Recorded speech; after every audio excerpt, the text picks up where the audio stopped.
저번 시간에 이어서 오보익생 만허공 중생수기 득이. 오보익생 만허공은 법의 비가 허공 가득 내려 모든 중생을 이롭게 한다. 법의 비라는 게 뭐예요? 부처님의 자비와 지혜죠. 가르쳐 주셨잖아요. 경전에서.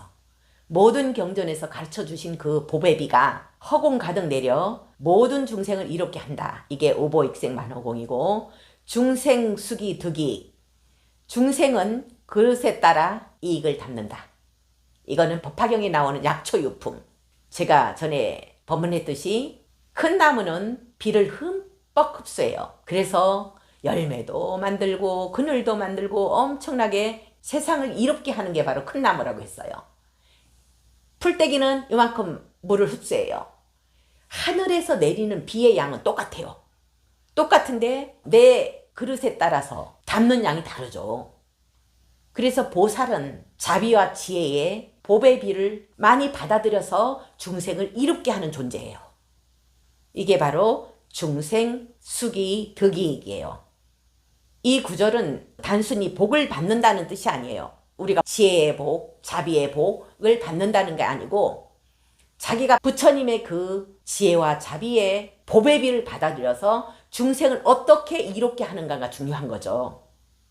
그래서 내가 마음의 그릇을 넓힐수록 더 크게 받아들여서 보살행을 실천할 수 있다는 거예요. 그 다음 부분, 시고행자 환본체, 파식망상 필부득. 한자가 굉장히 어려운 한자가 많죠. 시고행자 환본체, 시고, 그러므로 수행자는 본래의 자리로 돌아가야 한다. 그 자리에 돌아가야 된다. 그 자리가 어디예요? 우리가 얘기하는 본래 면목 자리, 주인공 자리, 불성. 금강경 첫 부분 환지본처라고 이야기했죠. 환지본처는 본래 그 자리, 분별 없는 그 마음 자리, 부처의 자리로 돌아가야 된다는 거예요.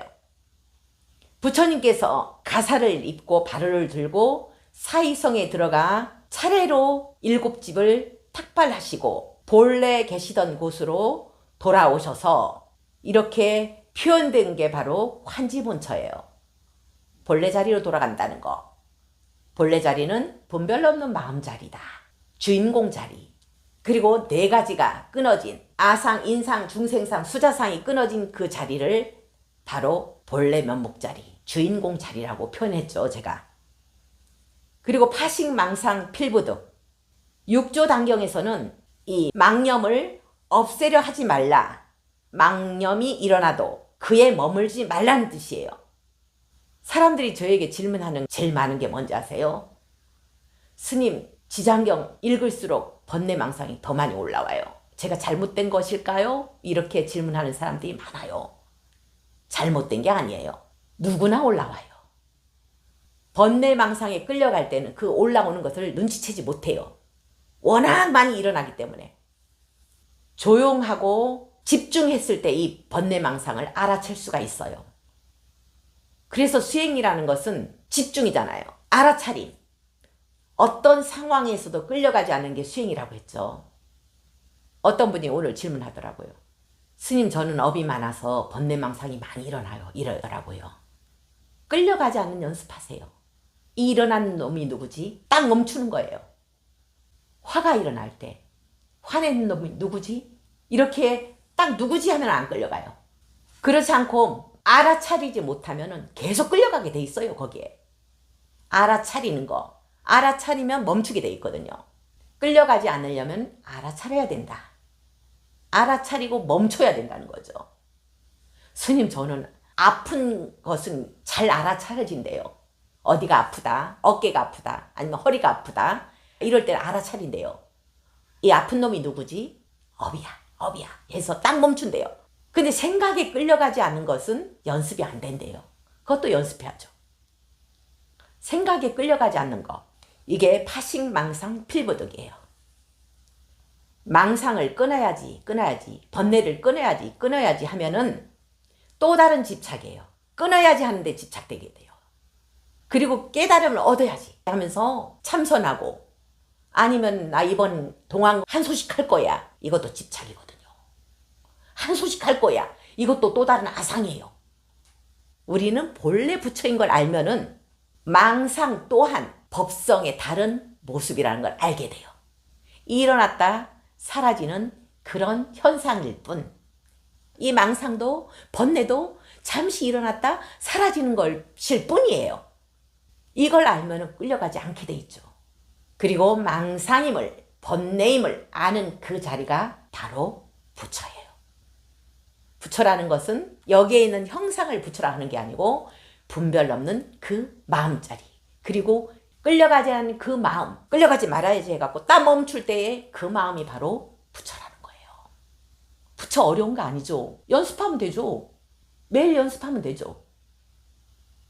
그래서 도노라는 것은 우리가 본래 부처임을 아는 것이고, 점수라는 것은 남아있는 중생의 습을 제거하는 거. 습을 제거하는 방법은 뭐예요? 보살행이에요. 보살행밖에 없어요. 보살행 하다 보면 습은 제거돼요. 저절로. 아상을 깨는 과정이 바로 보살행이다. 모든 경전에 나오잖아요. 아상을 깨는 과정은 보살행이다. 그래서 망상에 끌려가지 않는 것이 바로 보살행이라는 것을 말씀드리고자 합니다. 그 다음 무연선교 착여의 귀가습은 득자량. 걸림없는 지혜와 자비의 방편으로 실천하는 거. 실천하면 뭐가 생겨요? 여의주를 얻게 된다는 거죠. 여의주. 여의주를 얻기 위해서는 실천해야 되죠. 보살행을 하라 했죠. 제가 내 마음대로 바라는 거, 원하는 거 다 얻게 하기 위해서는 보살행을 해야 된다는 거죠. 내 입장이 비워지면 바라는 거, 원하는 거 다 돼요. 근데 그걸 안 해봤으니까 모르는 거죠. 제가 여의주 얻은 그 사건을 얘기해 볼게요. 어느 스님이 저를 데리고 다니면서 옛날 큰 스님들의 수행터를 저한테 소개한 적이 있어요. 그러면서 저 해남 지방부터 쭉 올라온 적이 있어요. 미황사가 있는 달마산, 거기에서 하룻밤 자고 그 다음에 왕인박사 탄생지를 가게 됐어요. 저는 처음 가는 자리죠. 왕인박사 탄생지에 굉장히 잘 꾸며져 있더라고요. 잔디밭에다가 집터 그리고 사당 다 돼 있어요. 그 탄생지 잔디밭에 커다란 바위 2개가 있더라고요. 이 스님이 여기에 기대서 길을 받자 이러더라고요. 그래서 이렇게 바위에 기댔는데 선정 중에서 턱 구슬을 주는 거예요. 나한테 왜 구슬을 주지? 이러고 나서 그 스님께, 스님 우리 저기 가요. 멀리 가서 이야기하려고. 그 가까이서 얘기하는 건 좀 불경스러울 것 같아서. 근데 이 스님이 기다려보래요. 이상하다. 여기에 있었는데 감쪽같이 사라졌네. 파간 흔적도 없이 사라졌네. 이러는 거예요. 뭐예요? 그랬더니만 이만한 자수정이 거기에 박혀 있었대요. 근데 파간 흔적도 없이 사라졌대요. 여기 올 때마다 이거를 승복으로 계속 닦았대요. 너무너무 반짝거려서. 이거 정말 크겠는데 이런 생각을 했대요.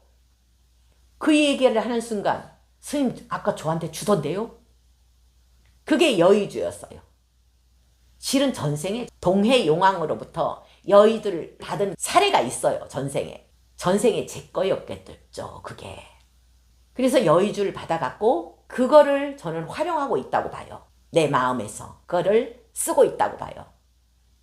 여의주를 자기가 받으려면 어떻게 해야 되겠어요?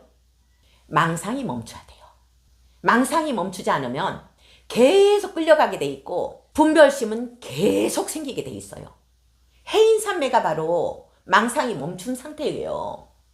화엄경에서 얘기하는 해인산매는 바다가 바람 한 점 없이 고요했을 때 하늘에 지나가는 비행기도 그대로 비추고 새들도 그대로 비추고 그리고 구름도 그대로 도장 찍히듯이 비치는 것을 바로 해인산매라고 하는데, 부처님께서는 이 해인산매에서 화엄경을 설하셨어요.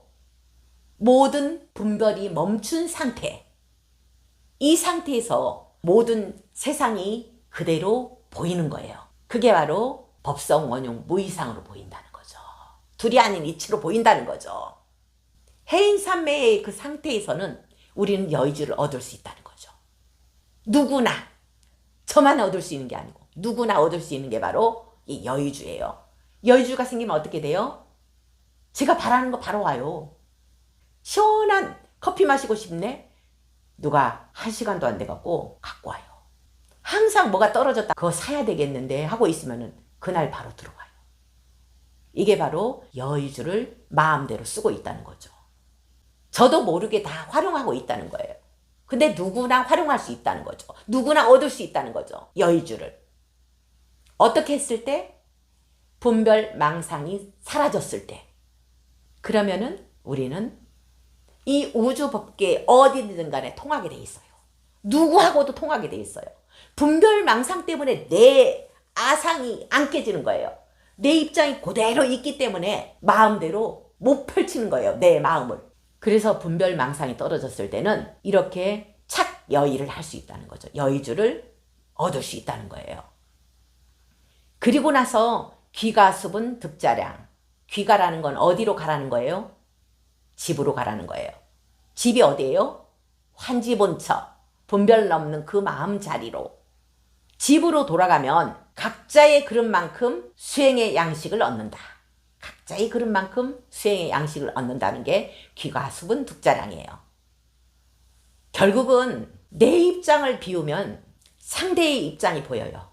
내 입장을 비우지 않으면 상대방 입장이 안 보여요. 그래서 상대의 입장이 보이니까 그에 맞는 자비와 방편이 드러나게 돼 있어요. 봉정암 얘기를 제가 할게요. 옛날에 출가기 한 2년 전인가 그래요. 제가 소원이 하나 있었어요. 한 2억 넘는 땅이 있었는데 그거 팔리면 모든 게 해결돼요. 아무리 해도 안 팔리는 거예요.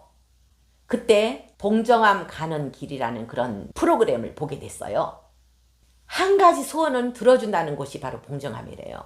그 얘기를 듣고 봉정암 가서 소원 성취해야지. 그런 마음으로 108배를 한 달 동안 하면서 몸을 다지고 근육의 힘을 기르고 도전을 했어요. 같이 따라간 사람이 저보다 나이가 많은 관절염 환자였어요. 6시간을 올라가는데 정말 힘들더라고요. 정말 힘들었어요. 이거는 죽기 아니면 까무러치로 올라가는 것 같더라고요. 깔딱고개를 넘어가는데 숨이 껄떡껄떡껄떡 정말 죽을 것 같더라고요. 봉정암까지 가가지고 내가 뭐 때문에 왔는지도 잊어버린 것 같아요. 그 정도로 힘들었으니까. 그때 4월달이었거든요. 가서 저는 혼자 산신각에 가가지고 추우면은 절하고 졸리면 엎어지고 이런 식으로 하면서 밤을 거기서 지냈어요. 어느 순간 60, 70대 여자분이 제 눈앞에 나타난 거예요. 지금 생각하면 여산신이요. 여산신. 여산신이 나타나가지고 저보고 부자 되게 해주겠대요. 그때 당시에는 누구나 부자 되는 게 소원이겠죠. 그리고 저는 땅 팔렸으면 해갖고 왔기 때문에 당연히 그 소원을 이루기 위해서 거기까지 갔잖아요. 근데 그 순간에 내 입장이 비워져 버린 거예요. 깔딱깔딱 하면서 깔딱하게 올라가면서 비워진 것 같기도 하고요. 나 부자 되려고 여기 온 거 아니다. 마음의 대화를 하는 거예요. 저 요사체 그리고 저 법당에 그 사람들 소원 하나씩 들어줘라. 나는 괜찮다 이랬어요. 그러니까 그냥 사라지더라고요. 그때 바로 내 입장이 완전히 비워져 버린 거예요.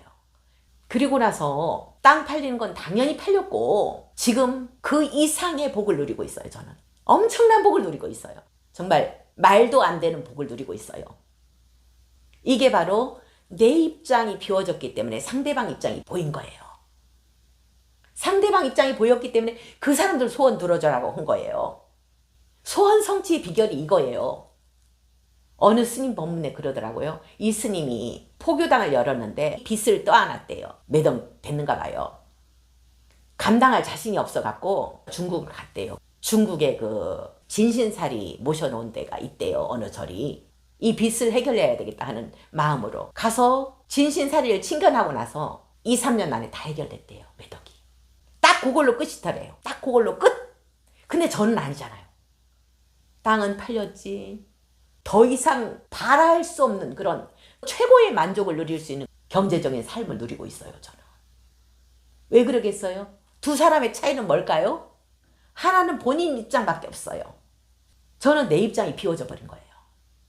그러니까 이런 엄청난 복을 누리고 있다는 거죠. 이렇게 여의주를 갖고 누리고 있는 이 복을 계속 누리기 위해서는 어떻게 해야 되겠어요? 계속 보살행해야죠. 내 입장을 계속 비우는 연습을 해야죠. 타인을 위한 기도를 하라는 거는 어느 종교에서도 이야기해요. 근데 사람들이 그렇게 될까요? 타인을 위한 기도하는데 그냥 건성건성 진심으로 나오는 기도가 아니고, 그리고 나서 자기 기도에는 이거는 정말 이루게 해주세요 이러겠죠. 그러니까 안 되는 거예요. 그러니까 그것만 딱 이루어지고 펑펑펑펑 쏟아지는 그런 복을 못 누리는 거예요. 그 집착 때문에 여의주를 못 얻는 거예요. 정말 대단한 이치예요 이게. 그래서 모든 종교 지도자들은 타인을 위한 기도를 하라 해요. 내 기도를 하지 말고. 그게 논리적으로도 맞아요. 나를 위한 기도하면은 그것만 딱 이루어져요. 어떤 기도를 해도. 근데 진짜 내 입장을 비우고 상대방을 위한 기도, 그리고 저 중생을 위한 기도를 하게 되면 모든 게 이루어지는 그런 삶을 체험할 수 있다는 거예요. 대단한 원리죠 이거. 그래서 우리는 보현행으로 내 입장을 비우는 연습을 하자는 거죠. 모두가 여유를 얻어서 바라는 대로 원하는 대로 삶을 살 수 있는 그런 불자가 됐으면 하는 바람으로 제가 기도를 해봅니다.